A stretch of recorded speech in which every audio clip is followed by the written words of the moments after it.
আপনি কি পথ হারিয়ে ফেলেছেন? আমি কি আপনাকে সাহায্য করব, যদি কিছু মনে না করেন? আমি আসলেই পথ হারিয়ে ফেলেছি। যদি একটু সাহায্য করতেন আমার বড় উপকার হতো। আপনি এই গ্রামে এসেছেন, এই গ্রামের রাস্তাঘাট এখনো চেনেন না? আসলে আমি আরো 5 বছর আগে শহরে গিয়েছিলাম। এই 5 বছরে গ্রামের রাস্তাঘাট অনেক পরিবর্তন হয়ে গেছে, তাই চিনতে পারছি না।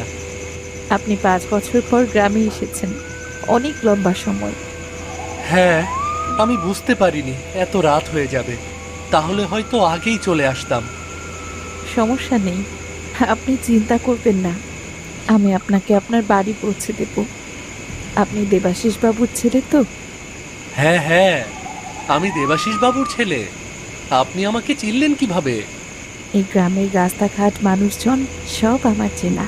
আমি এই গ্রামের আনাচে কানাচে সব জায়গায় ঘুরি। আচ্ছা, আমি কি আপনাকে চিনি? আহ, আপনাকে বড্ড চেনা চেনা মনে হচ্ছে, কিন্তু মুখ দেখতে পারছি না বলে চিনতে পারছি না। হয়তো চেনেন, আবার হয়তো চেনেন না।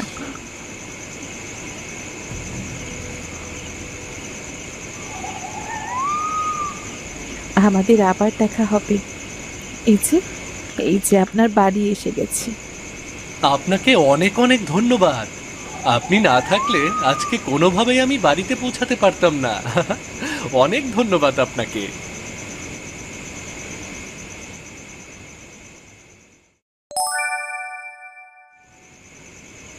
তোর আসতে এত দেরি হলো কেন রে? কি করব বাবা, আমি তো ভেবেছিলাম গ্রামের রাস্তাঘাট একটু উন্নত হয়েছে, কিন্তু এসে দেখলাম কিচ্ছু হয়নি। গ্রাম তো আর শহরের মতো নয় রে, যে বললেই উন্নত হয়ে যাবে। যাক, তোর আসতে কোনো অসুবিধা হয়নি তো? হুম।